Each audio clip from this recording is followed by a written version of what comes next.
오늘은 어떤 사건인가요? 오늘 사건은요, 무려 16년 만에 깔끔히 종결한 사건입니다. 제가 강원경찰청 강력범죄수사대에 근무할 때였는데요. 2019년 10월쯤에 강원청에 이제 미제 사건 전담팀이 꾸려지면서 그때 사건 파일들을 쭉 봤는데 이건 해결할 수 있겠다라는 생각이 좀 들었었습니다. 아니 어떤 감이면은 이 미제 사건 파일을 보다가 이거는 해결이 되겠다. 딱 그런 촉이 또 오셨을까? 네?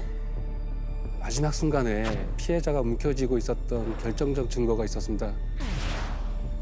저에게는 꼭 해결해달라는 피해자의 간절한 메시지로 이렇게 같았습니다. 신고가 들어온 건 2004년 10월 3일 일요일 아침이었는데요. 어머니가 돌아가신 것 같아요. 제발 빨리 좀 와주세요. 신고자는 사망하신 분의 그 아드님이었는데요. 일요일마다 항상 본가를 찾았다고 했습니다. 쌀쌀한 날이었는데 안방문이 열려 있어서 이상한 생각이 들었다고 하더라고요. 열린 문틈 사이를 쓱 봤더니 어머니가 누워 계셨는데 주변에 피가 낭자했다고 했습니다.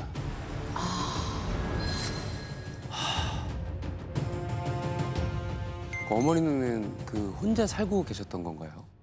네, 남편분하고 이제 사별하시고 혼자 살고 계신 70대 할머니였습니다. 지금부터 사망한 피해자를 장 씨라고 부르겠습니다. 일단 장 씨 할머니가 살았던 집이죠. 야, 전형적인 그냥 시골집이네요. 저기가 장씨 할머니가 살던 집입니다. 마을 사람들이 모여 살던 곳과는 거리가 좀 있는 외진 곳에 위치해 있었고요.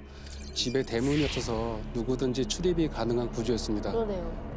할머니가 발견된 안방으로 가려면 마루를 통과해야 됐고요.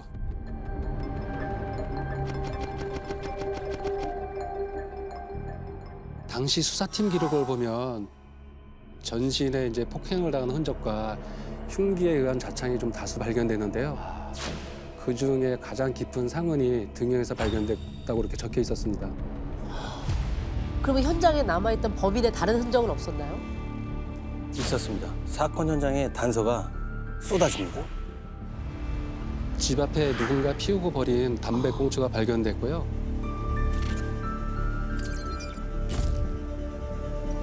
안방으로 들어가는 방향으로 마루에 족적이 있었습니다. 신발에 흙이 잔뜩 묻었는지 아주 선명하게 남아 있었고요. 안방에는 이불 위에 머리카락이 한 움큼 빠져 있었고 또 할머니 상의에서 떨어진 단추, 어머, 칼의 손잡이 부분만 발견됐었습니다. 궁금하실 텐데요. 네. 이걸 같이 한번 보시죠. 이게 뭘까? 엑스레이 아니에요 이거? 칼날이 뭐 피해자 안에 엑스레이. 있네. 어머나 세상에. 와 이게 누가 봐도 칼이. 손잡이만 있는 이유가 칼날이 이 안에 몸 안에 들어가 있네요. 있습니다. 지금. 이게 어떤 경우냐면 네. 등과 같이 근육이 많은 곳에 칼이 찔리면 이렇게 작은 칼들의 경우에는 근육이 수축되면서 칼날을 꽉 잡아요. 잡아요? 그래서 손잡이만 빠지는 경우들이 많습니다. 어머머머. 그러니까 굉장히 깊숙이 찔렀다는 얘기죠. 네, 맞습니다. 등에 완전히 박혀 있어서 부검하기 전까지는 그 칼이 꽂혀 있는 사실을 몰랐었습니다. 이게 그 할머니의 몸에서 나온 칼날과 현장에서 발견된 손잡이를 붙인 건데요. 이 사진 한번.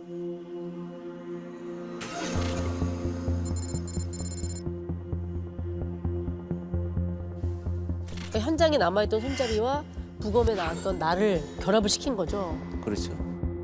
딱 들어갔는데. 딱 들어맞네요 지금 네. 모양하고. 네. 근데 보면 손잡이 뒤에 이렇게 구멍 나 있잖아요. 네. 이런 거 보면 다 조그마한 과일 깎는. 그래요. 예. 그리고 날이 제법 사용한 흔적이 많이 느껴지는. 글쎄 조금 변형된 것 같기도 하고 원래 과도의 모습보다 날이 좀 위로 올라가 있는 것 같이 보여지기도 합니다. 그런가요? 혼이 그 가정에서는 한 20cm 정도 길이의 과도였는데요.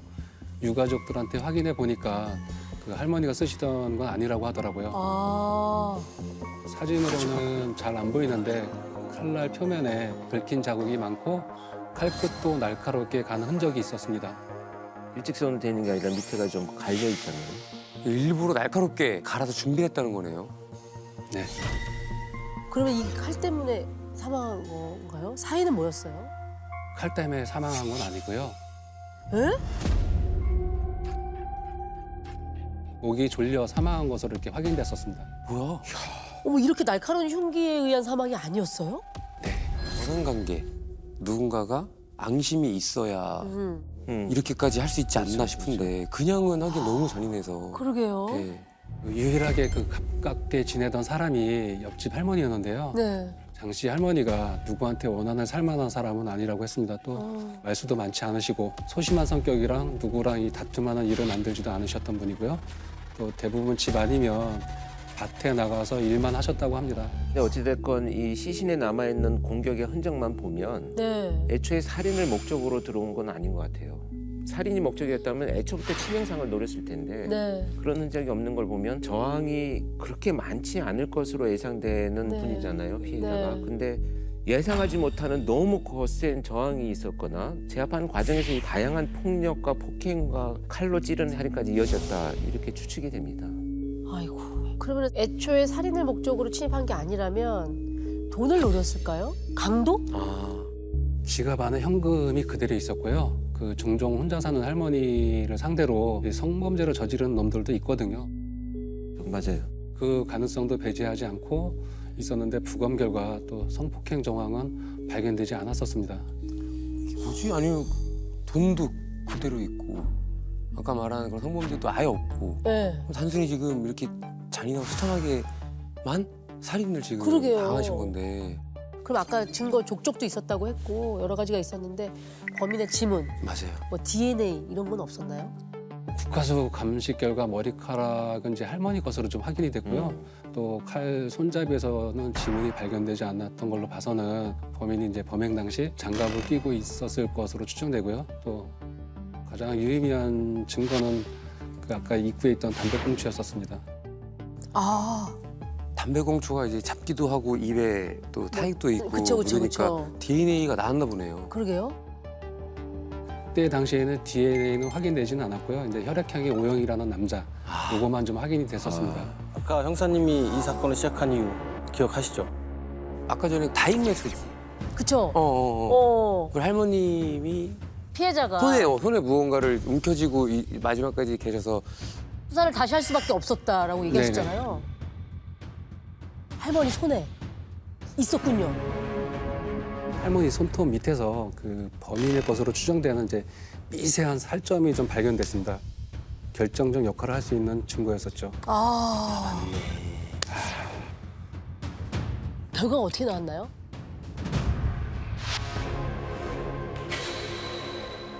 그것도 역시 O형 남성이라고만 나왔었습니다. 담배꽁초와 이게 같은 사람이라고 생각할 수 있네요. 일단은 담배꽁초도 O형의 남성이었고 네. 다잉 메시지로 추정되는 그 살점도 O형이었고 그렇죠. 이제 하지만 이제 아쉽게도 이제 범인이 누군지 특정할 수 있을 만큼의 이제 당시에는 좀 기술이 좀 없었습니다. 이게 2004년이니까. 네네네. 그렇죠? 그래도 뭔가 용의 선상에 올라온 사람들은 있었나요? 할머니와 가장 친하고 가까웠던 옆집 할머니가 사건 발생 무렵 장씨 할머니한테 이상한 일이 있었다고 말을 했습니다. 옆집 할머니가 뭔가 봤나 보다. 사건 한 2달 전쯤에 인근에 사는 40대 그 남성이 할머니 집 마루에 바지를 벗어놓고 갔다는 겁니다. 그런데 이상한 행동은 이제 그뿐만이 아니고요. 늦은 밤에 남의 집 대문 열고 들어가서 마당에 가만히 서 있는 일도 종종 있었고 홀로 사는 할머니들께는 공포의 대상이었다고 그렇게 그 주변 사람들 얘기했었어요. 그리고 이제 용의선상에 오른 사람이 한 명 더 있었습니다. 당시에. 누구예요? 할머니 집 조카였는데요. 장씨 할머니 집을 마지막으로 방문한 사람이었었습니다. 조카는 가족이기도 하면서 그러니까요. 네, 왜 진짜. 갔다고 혹시 하던가요? 조카의 진술로는 지인 6명이랑 근처 계곡에서 술을 마시다 취기가 올라서 가까운 큰 어머니 집에 사람들을 데리고 간 거라고 했습니다. 간단하게 소주 2병 마시고 나왔고요. 그때가 시신이 발견되기 바로 전날 밤 7시 반경이었습니다. 아, 그러니까 조카 혼자 간 게 아니네요. 조카 일행이 방문한 거잖아요. 당시 그 조카가 의심을 샀던 건 이제 일행들과 달리 장씨 할머니 집에서 술 마실 때 나눴던 대화 내용이라든지 집에서 나온 시간 이런 진술들이 그 조카만 유일하게 좀 달랐어요. 뭐 갈등이 있었을까요? 당시 그 이제 수사팀은 그 할머니 집에 바지를 벗어놓고 간 40대 남자하고 조카를 대상으로 해서 이제 사건 당일 행적 수사하고 거짓말 탐지기 검사도 진행을 했는데요. 특별한 혐의점은 발견하지 못했고 또 혈액형이 모두 O형이 아니었어요. 아, 아, 두 분 다요? 예, 예. 그건 결정적이잖아. 그러네. 그리고 이제 40대 남자 같은 경우는 이제 할머니 집에 바지 벗어놓고 갔던 거는 이제 정신적 질환 때문에 이제 그런 걸로 이제 확인이 됐었습니다. 아, 그래서 결국 수사 범위를 확 넓히게 됩니다. 그래서 이제 그때 당시 사건 당일에 이제 인근에서 통화했던 사람들부터 시작해서 콜택시 기사, 또 이사 간 사람, 마을에 친척이 있는 사람, 또 인근 전과자, 그때 공사장 인부, 또 사건 당일 결석한 인근 학교 학생들, 심지어 성묘객이라든가 송이 채취자까지 용의 선상에 올렸는데 한 2,000명 정도 됐었습니다. 송이 채취자 있잖아요. 그분은 왜 또 용의선상에 오른 거예요? 아, 그때 범인에 대한 특정 지을 수 있는 실물이라고는 사실은 네. 범행 도구인 칼밖에 없었거든요. 그래서 당시에 2,000장의 전단지를 뿌렸는데요. 바로 이겁니다. 아, 이게 전단지인데요. 2004년 10월 3일 발생한 살인사건과 관련하여 아까 본 칼이 나오고요. 제보사항을 보면요. 위 칼을 소지한 사람을 본 적이 있는지의 여부와 특히 송이 등 각종 임산물을 채취 시 위와 같은 칼을 사용하는 가정을 본 적이 있는지 여부. 칼이 현장에 남긴 이제 유일한 거의 단서다 보니까 칼에 집중해서 이제 제보를 받으신 거네요.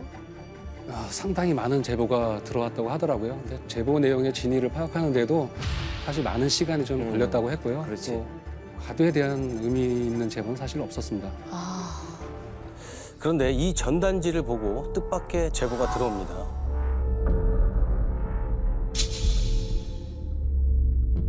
제가 그날 밤에 좀 수상한 남자를 봤어요. 제보자는 이제 사건 당일 이제 아내하고 차를 타고 7번 국도를 지나가고 있었는데요. 그때가 이제 밤 9시쯤이었고요. 버스 정류장에서 웬 젊은 남자가 손을 흔드는 걸 봤다고 했습니다. 차를 세우려고 하니까 아내가 낯선 사람 왜 태우냐 잔소리를 했었다고 합니다. 근데 버스가 끊길 시간대라 그냥 지나칠 수가 없어서 차를 세웠는데 남자가 가는 길에 좀 내려달라 이렇게 얘기를 했답니다. 그래서 남자를 조수석 뒷좌석에 태웠고요. 얼마 안 가서 내려줬다고 합니다.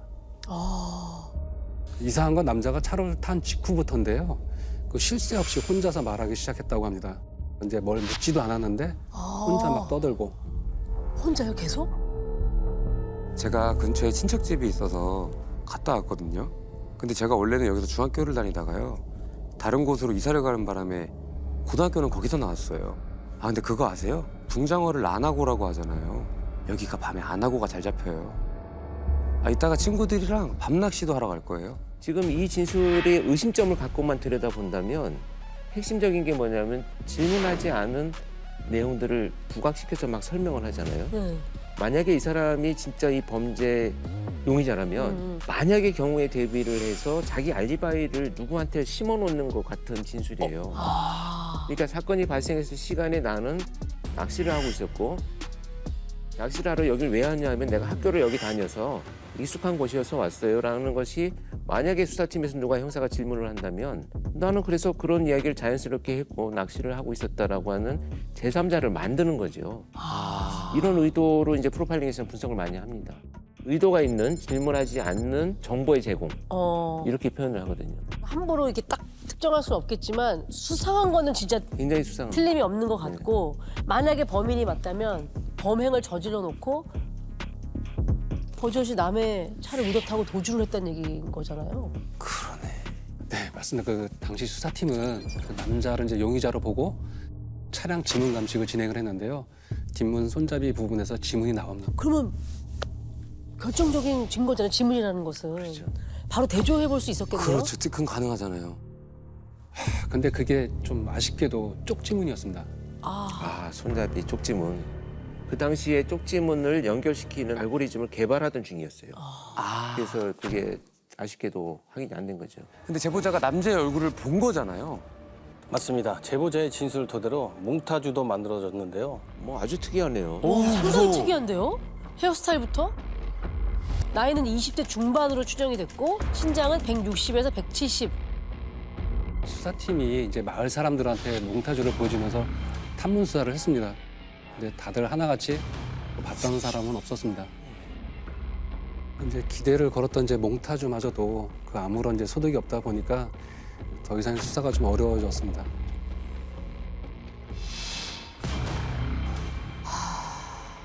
그렇게 손톱 및 범인의 살점과 담배꽁초에서 나온 혈액형 그리고 수상한 남자의 쪽지문과 몽타주를 남기고 9개월간의 수사가 마무리됩니다. 시간은 천천히 흘러 15년이 지납니다. 어머. 그리고 2019년 김성수 형사님이 이 사건을 재수사합니다. 야, 15년.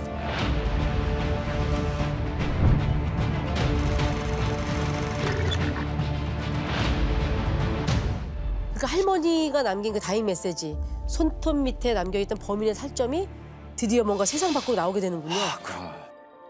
네, 맞습니다. 미제 사건의 경우에는 이제 증거물들은 이제 다 보관하거든요. 네. 그 지금의 기술이라면 그때는 이제 무용지물이었던 그 손톱 밑에는 정말 미세하게 남아있던 범인의 살점이 누구 건지 확인할 수 있지 않을까. 지금 이제 DNA 분석 기법이 이제 발전하면서 DNA 양을 증폭시킬 수 있게 됩니다. 우리 눈으로 보이지 않는 아주 미세한 시료에서도 DNA를 검출할 수 있게 되는 거죠. 근데 정말 미세하게 남아 있다면 신중하게 검사를 맡겨야 됩니다.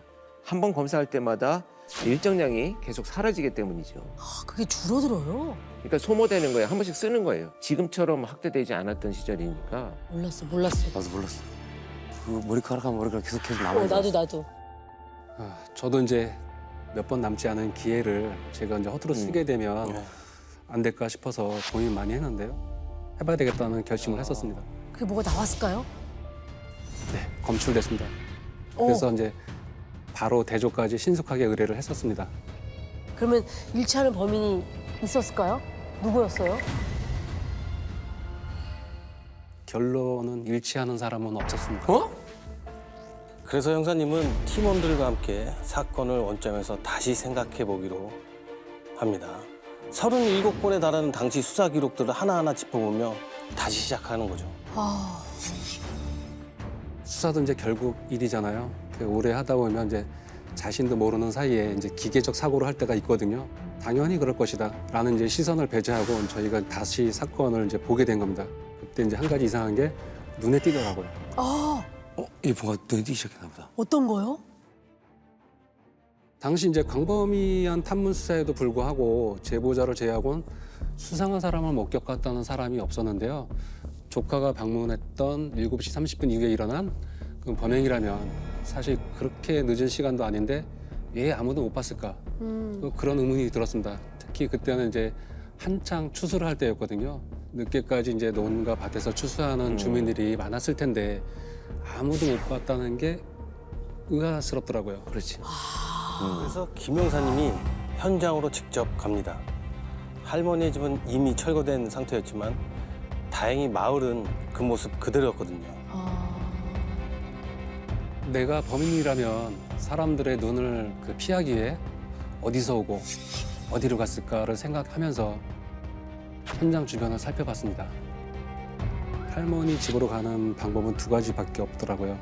집 뒤에 있던 산을 넘어오거나 마을을 통과했었습니다. 마을을 통과했다 그러면 그래도 목격자가 있었을 것 같기도 하고. 그게 아니라면 거의 산을 타고 넘어온 게 아닌가. 그래서 이제 산을 올라갔더니 뜻밖의 길이 하나 있더라고요. 나무를 운반할 때 이용하는 길이었는데요. 네. 산길이 시작되는 지점이 할머니 집과 상당히 가까운 겁니다. 또 2004년도에도 그 길이 있었고요. 마을 주민분들 기억으로는 당시에 포장이 안 된 좁다란 흙길이었다고 합니다. 흙길.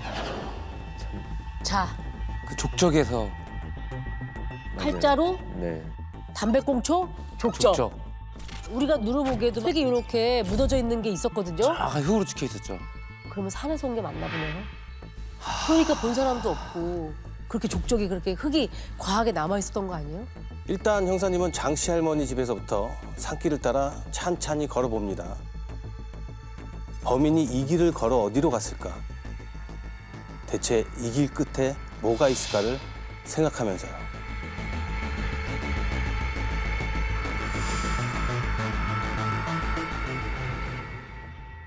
한 20분 정도를 걷다 보니까 그 길이 끝나고 2차선 도로가 보이더라고요. 그 순간 딱 그 남자 얼굴이 딱 떠오르는 겁니다. 길 위, 이게 그 남자. 히치하이킹. 우선 형사님이 걸었던 산길을 지도로 한번 보겠습니다.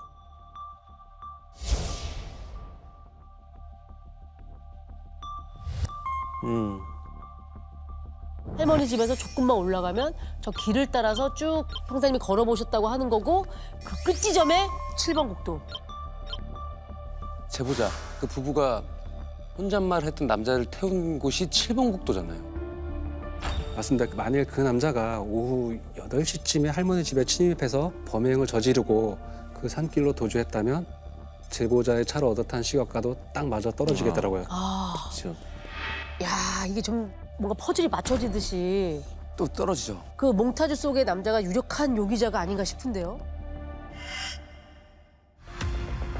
15년이 지나서 이거를 파악했지만 정확하게 사람 어떻게 찾을까요? 이거를? 그러니까요. 그래서 저희가 이제 당시 뒷좌석 손잡이에서 채취한 남자 쪽짐은 과수팀에 다시 그 재감정을 했습니다. 아, 쪽지문이 남아 있었지. 그렇지. 야 이게 그러니까 그때 피해 나갔다고 해서 영원히 자유로운 건 아니네요. 아, 그럼요. 네. 당연히. 단서를 남기고 갔으니까. 증거와 단서는 계속 이렇게 보완이 돼 있는 네. 거예요. 이 쪽지문을 일치한 사람이 있었나요? 쪽지문 자체가 너무 흐릿해서 이제 유사지문으로 나온 사람만 한 30명 정도 되는데요. 네. 그래서 김 형사님과 팀원들 모두 수사 기록에 매달립니다. 쪽지문을 대조할 용의자를 다시 추려나가기 시작합니다. 아, 그치, 좀 걸러서. 그렇지. 저희도 이제 마지막까지 이제 최선을 다하고 싶었고 네. 그래서 당시 이제 용의선상에 올랐다가 제외된 사람들까지도 다시 한번 살펴봤습니다. 특히 장씨 할머니와 연고가 있는 사람들을 중심으로 추렸는데요. 홀로 살고 있는 70대 할머니의 집이 산길과 가깝다는 걸 알고 노린 거라면 적어도 할머니를 아는 사람이라고 판단했습니다. 그렇게 연고 있는 사람을 추려보니까 한 1,098명 정도 남더라고요. 그래서 한 1,098명 중에서 그 제보자의 진술대로 20대 남성을 추려했는데 제보자가 또 착각할 수 있으니까 20대에서 30대 남성으로 좀 범위를 설정했고요. 네. 또 그렇게 제외시키다 보니까 40명 정도가 남더라고요. 어머. 근데 그 중에 딱 한 명이 눈에 띄더라고요. 당시 할머니가 친하게 지냈던 옆집 할머니 조카가 20대 남성이었었습니다. 20대 남성이요? 피해자 할머니의 옆집 할머니의 조카. 네네. 옆집 할머니도 중간에 한번 나왔었잖아요. 그렇죠, 그렇죠. 와, 근데 뭔가 수상한 지점이 있었나요, 그 사람이? 그러게. 주민등록증 사진을 보니 머리 스타일은 다르지만 이목구비가 몽타주가 상당히 비슷하더라고요. 게다가 절도 전과도 있었고요. 몽타주 수사도 하셨었는데. 그걸 전단지 그 할머니도 봤을 거 아니에요? 아, 숨겨줬을까요? 할머니가? 내 새끼 하면서. 조카니까. 저도 이제 그게 이상하더라고요. 참고인 조사 당시에 조카에 대해서 전혀 언급하지 않았거든요. 혹시나 해서 이제 2004년 수사에 참여했던 형사분들한테 연락을 해봤는데 그 옆집 할머니가 좀 이상했다고는 했었습니다. 뭐 어떤 게 이상했었을까요? 그 장씨 할머니가 시신으로 발견된 다음 날 곧바로 짐 싸서 다른 마을에 있는 친척 집으로 갔다고 하더라고요. 또 너무 무서워서 이 마을에선 살 수 없다 이런 얘기도 했었고 또 참고인 조사도 이사할 집을 구하느라 바쁘다는 핑계로 또 여러 번 거절했고요. 더 이상한 건 장씨 할머니의 장례식에도 참석하지 않았다는 겁니다. 근데 그건 진짜 그렇다. 아무리 무서워도 어르신들은 이장님이나 알고 이렇게 같이 해서 가요. 맞아. 그리고 아까 제일 친했다고 하지 않았어요? 맞아요.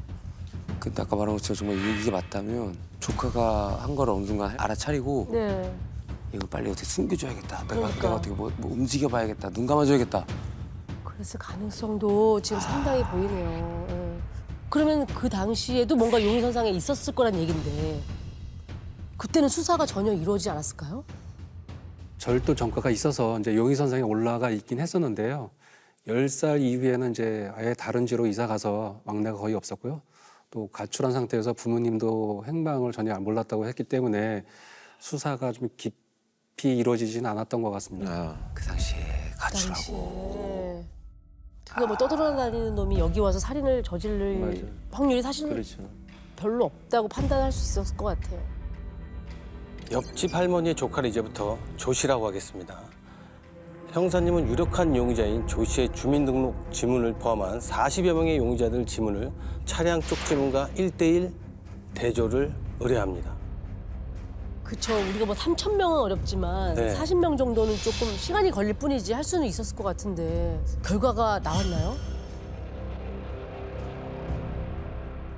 일치하는 사람이 딱 한 명 나왔다고 연락이 왔는데요. 예. 바로 조 씨였습니다. 근데 이제 결과가 나오자마자 한편으로는 기뻤고 네. 한편으로는 가슴이 철렁하더라고요. 왜요? 이제 다 온 거 아니에요? 가서 이제 수갑을 채우면 될 것 같은데 왜 확증하기 위해서 DNA 대조해보면 끝나는 거 아닌가요? 맞습니다. DNA만 일치한다면 범인임을 이제 확신할 수 있었는데요. 문제는 조 씨가 이미 사망한 상황이었어요. 조 씨는 이제 그 할머니 사건이 발생하고 난 1년 뒤에 이제 강원도의 한 여관에서 이 절도 행위를 하다가 여관 주인에게 이제 들키게 됩니다. 그때 이제 둘이 주인하고 몸싸움 하다가 거기서 사망을 하게 됩니다. 피의자가 사망한 경우에는 공소권 없음으로 처리가 되고 사건이 종결이 됩니다. 네. 근데 여기서 문제는 뭐냐면 범죄를 특정할 만한 결정적인 증거가 없기 때문에 사망했다고 해서 사건이 마무리됐다라고 하기에는 수사팀 입장에서는 찝찝한 거죠. 조씨 일치했는데. 형사님 역시 그렇게 생각하셨다고 합니다. 지금까지 모든 정황들이 조 씨를 가리키고 있지만 만에 하나라도 조 씨가 범인이 아니라면 어딘가에 진짜 범인은 평범한 사람인 척 살고 있는 게 아닐까. 팀원들과 이제 곧바로 이제 국가서로 달려갔었습니다. 국가수로요? 가수? 이렇게 지금 사건 사고로 사망을 하게 되면 부검을 하거든요. 네네. 그런데 이때 간혹 신원이 밝혀지지 않는 경우에는 DNA를 보관해 놓는 경우들이 간혹 있어요. 다는 아니고. 네. 그래서 이제 아마 그거를 기대하고 국가수로 가지 않았는가 생각이 듭니다. 근데 아쉽게도 없었습니다. 이때부터 김성수 형사님과 팀원들이 머리를 맞대고 죽은 사람의 DNA를 얻기 위한 아이디어를 쥐어짜냅니다. 저희가 이제 우선 조 씨의 사망 사건을 담당한 경찰서로 가서 네. 혹시나 조 씨 그 사건과 관련해서 증거물이 남아 있지 않을까 하고요. 또 그런데 워낙 오래된 사건이다 네. 보니까 남아 있는 게 또 없었고요. 또 조 씨가 절도 사건으로 입건됐던 경찰서에도 아무것도 없었고요. 또 조 씨가 다녔던 병원과 병무청 또 헌혈했을 가능성을 좀 생각해서 대한적시자까지 방문했지만 소득은 없었습니다. 네. 조 씨가 이제 시신이 매장됐다면 그 묘지라도 파서 DNA를 채취하려고 했는데 화장을 했더라고요. 그래서 이제 조 씨의 아버지 DNA라도 확인해 보고 싶었는데 아버지마저 돌아가셨더라고요. 근데 사실은 뭐 아버지의 DNA 가지고 할 수 있는 게 있나요? 아버지와 아들은 동일한 Y 염색체를 가지고 있으니까 조 씨 부친의 DNA를 대조해 보면 어떨까 네. 생각을 하고 이제 확인하게 됐습니다. 돌아가셨잖아. 아버지가 돌아가셨으니까 이제 뭐 더 이상 대조할 방법이 거의 없는 거 아니에요? 근데 이제 다행히 그 친척분이 그 유품을 보관하고 있었는데요. 아버지가 천식이 있었는데 그때 사용한 호흡기를 갖고 있어서 이번엔 되겠다.